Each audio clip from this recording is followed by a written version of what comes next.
세계 최고 두뇌 최대 부호 성공 집단을 탄생시키는 유대 솔로몬 탈무드 제16장 최대의 방패.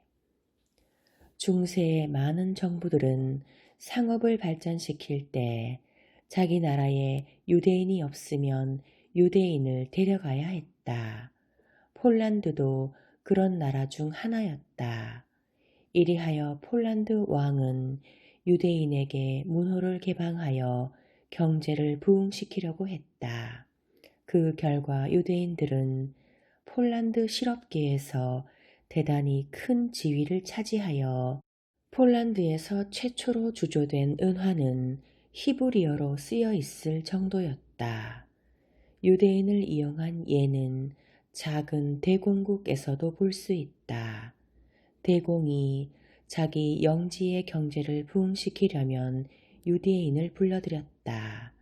그러나 유대인이 지나치게 성공하면 그곳 주민들이 반발하여 유대인에 대한 박해가 시작되었다. 유대인들이 중세를 통하여 주위 다른 민족에게 박해를 당한 것은 모두 이 상업적 재능 때문이었다. 이리하여 유대인들은 같은 곳에서 재출발을 하거나 다른 고장으로 이사하여 아무것도 없는 상태에서 출발하여 그곳에서 경제적으로 성공하면 다시 박해를 당하는, 이를테면 하나의 원을 맴돌아 왔다. 정부에 의한 박해는 단순히 개인적인 행위가 아니라 법령이나 정령이라는 공적인 형식으로 행하여졌다. 그러면 중세 유대인이 가지고 있던 최대의 무기는 무엇이었을까? 우선 강한 인내력을 들 수 있다. 한 사업이 날아가 버리면 동시에 다음 사업을 생각했다. 경영하고 있던 은행이 몰수되면 그들은 다른 고장으로 이사하여 새로운 은행을 시작했다. 둘째로 해내고야마는 정신이다. 이것은 살아남으려는 본능이 만들어준 것이지만 유대인은 절대로 중도에서 단념하지 않는다. 칠전팔기의 정신으로 쓰러져도 언제나 다시 일어나고야 만다. 셋째로 자기에 대한 절대적인 신뢰, 즉 자신이다. 자기들의 재능을 믿고 자기들이 가지고 있는 사업이 망해도 다시 그것을 만들 수 있다는 자신감이다. 넷째로 높은 교육 수준이다. 사업을 하는데 교육 수준이 낮고 지적 능력이 낮은 사람은 적합하지 않다. 중세 유럽에서는 일반적으로 지식이 몹시 낮았지만 유대인만은 문맹자가 하나도 없었다. 첫째, 강한 인내력. 둘째, 해내고야 마는 정신. 셋째, 자기에 대한 절대적인 신뢰, 자신감. 넷째, 높은 교육 수준. 이 네 가지가 바로 유대인이 가지고 있던 최대의 무기였다. 유대 가족 경영. 유대인들은 가족의 단결이 강하며 사업도 가족끼리 한다. 로스차일드 야콥 시프가 지배인으로 있는 클로 부사도 혈연으로 맺어져 있다. 월가에 있는 레만 브라더스 은행도 그 이름이 말해주는 바와 같다. 레만 집안의 한 사람은 뉴욕 주지사가 된 일도 있고 루즈벨트 시대의 정계의 중진으로 있기도 했다. 유대인들은 사업이 조금 성공하면 자기의 형제를 그 사업에 끌어들이고 더 성공하면 다른 형제들을 또 끌어들이는 등 가족의 연결을 중요시하고 있다. 그런데 이 가족끼리의 충성심이란 어디까지나 부산물로 얻어지는 것이다. 유대인들은 가족 단위로 사물을 생각하는 민족임과 동시에 민족을 하나의 대가족이라고 생각하고 있다. 유대인들이 민족 자체를 하나의 대가족이라고 생각하는 관념은 사업을 매우 유리하게 만든다. 이 의식은 온 세계 유대인 실업인들을 순식간에 협력 관계로 만들 수 있기 때문이다. 뉴욕에 사는 유대인 실업가가 이스라엘에 간다고 가정하자. 그는 도중에서 로마에 내려본다. 로마에 도착하자마자 제일 먼저 시나고그가 어디에 있는지를 조사한다. 이것은 그가 독실한 유대교인이기 때문에 시나고그로 가서 기도하려는 것만은 아니다. 가족의 한 사람이기 때문에 그 가족들과 하나가 되려는 생각에서인 것이다. 시나고그에 유대인 여행자가 찾아가면 그중 누군가가 자기 집으로 초대한다. 이것은 단순한 우정일지도 모르고 또 여행자가 유대 요리 이외에는 먹지 않기 때문일지도 모른다.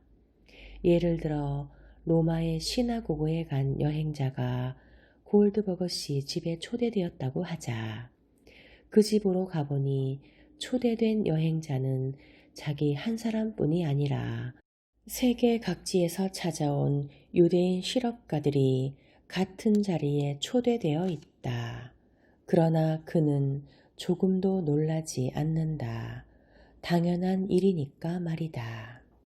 그 자리에서 이야기를 하고 있는 동안에 자연히 정보를 교환하고 새로운 사업의 아이디어를 상의하고 또 거래가 이루어지기도 한다. 바로 그 자리에서 가정적인 실업인 클럽이 이루어지는 것이다. 합리적인 검약가. 돈을 버는 것보다 절약하는 것이 어렵다. 돈을 버는 것보다 절약하는 것이 어렵다. 유대인은 역설적인 말을 좋아한다. 즉, 일반적인 사고방식과 반대로 말하듯 하지만 실제로는 그것을 강조하는 말을 좋아한다. 이 역설을 이용해서 검약의 어려움과 중요성을 잘 표현하고 있다. 누구나 돈을 버는 것이 어렵고 돈을 쓰는 것이 쉽다고 생각한다. 그러나 우리는 일단 품에 들어온 돈을 기분 좋게 써버리는 경향이 있다. 유대인에게 이것은 통하지 않는다. 한 푼이라도 소홀히 해서는 안 되는 것이다. 실제 돈을 버는 것은 확실히 어려운 것이지만 그러니 더욱 돈절약의 어려움과 중요함을 역설적으로 말하는 것이다. 돈에 대해서 관심을 갖는다는 것은 곧 그 쓰임새에 대해서도 세심해지는 것이다. 즉, 유대인은 돈을 현명하고 합리적으로 쓰는 것을 생각한다. 지갑을 열기 전에 우선 그 금액에 합당한 가격과 목적이 과연 그 상품에 있는가를 꼼꼼히 검토한 끝에 또 지불할 단계가 되어도 값을 깎거나 서비스나 덤으로 실질적인 할인의 여지가 없는가를 교섭해서 조금이라도 절약하려고 한다. 이렇듯 유대인은 금전에 집착하는 만큼 일반적으로 검약가이다. 물론 무턱대고 단순히 돈을 아끼기만 해도 좋다는 것은 아니다. 쓰지 않으면 안 될 때는 써라. 그것도 용도를 깊이 생각해 본 후에 합리적으로 지출해서 쓸데없이 쓰지는 마라 라는 속담이 의미하는 바와 같다. 쓰지 않으면 안 될 때는 써라. 그것도 용도를 깊이 생각해 본 후에 합리적으로 지출해서 쓸데없이 쓰지는 마라. 미국에서는 백화점이나 통신 판매, 소매점이라도 구입 후 일정 기간 내에 반품하면 무조건 전액 환불해준다. 그 금액에 상당하는 상품의 교환은 절대 말하지 않는다. 따라서 유대인은 자신의 셔츠나 바지를 사고 잘 맞지 않거나 생각한 것과 다르거나 하면 주저없이 반품한다. 또 부인에게도 어울리지도 않는 옷을 급하게 바겐세일로 사지 않도록 주의를 준다. 가령 브랜드 제품을 산다 해도 치마만 브랜드에서 사고 블라우스는 심플한 것으로 사서 색과 모양을 잘 매치시켜 맵시 입게 입는다. 좋은 의미로서 합리적인 검약가인 것이다. 유대인의 금전 철학. 돈은 수단일 뿐 목적이 아니다. 돈은 기회를 제공한다. 속이 비어 있는데도 세상에서 가장 무거운 것은 무엇일까? 무엇인가 가득 들어있는 자루는 무겁다. 그러나 빈 자루가 더 무겁다는 속담처럼 세상에서 가장 무거운 것은 빈 지갑이다. 세상에서 가장 무거운 것은 빈 지갑이다. 유대에는 돈에 대한 속담과 격언이 수없이 많다. 그만큼 돈은 인생에서 중요한 것이다. 돈, 돈, 돈. 우리는 돈 없이는 살 수 없다. 성서는 빛을 주고 돈은 따스한 온기를 준다. 돈은 어떠한 더러움도 씻어주는 비누이다. 몸은 마음에 의지하고 마음은 지갑에 의지한다. 유대인은 돈을 좋은 것이라고도 나쁜 것이라고도 말하지 않는다. 돈이 있으면 인생에 많은 기회가 주어진다고 생각할 뿐이다. 돈이 있으면 인생에 많은 기회가 주어진다. 이를테면 이름을 예로 들 수 있다. 유럽의 유대인이 이름, 다시 말해 성을 가지게 된 것은 약 170년쯤 전 일이다. 이때까지는 이스라엘 초대 수상 데이비드 벤 구리온처럼 누구의 아들 아무개라는 이름 또는 직업과 거주지, 외관상의 특징이 이름을 대신하고 있었다. 그런데 18세기 이후에 오스트리아의 요세프 2세와 프랑스의 나폴레옹 1세, 그리고 프러시아 정부가 유대인 명부를 만들기 위해 유대인에게 성을 가지도록 강요했다. 그렇다고 아무나 좋은 이름을 쓸 수 있었던 것은 아니다. 각국 정부는 유대인을 수탈하기 위해 이름을 팔았다. 좋은 이름은 비싼 값에, 나쁜 이름은 싼 값에. 비싼 이름에는 꽃이나 금속의 이름이 붙여졌다.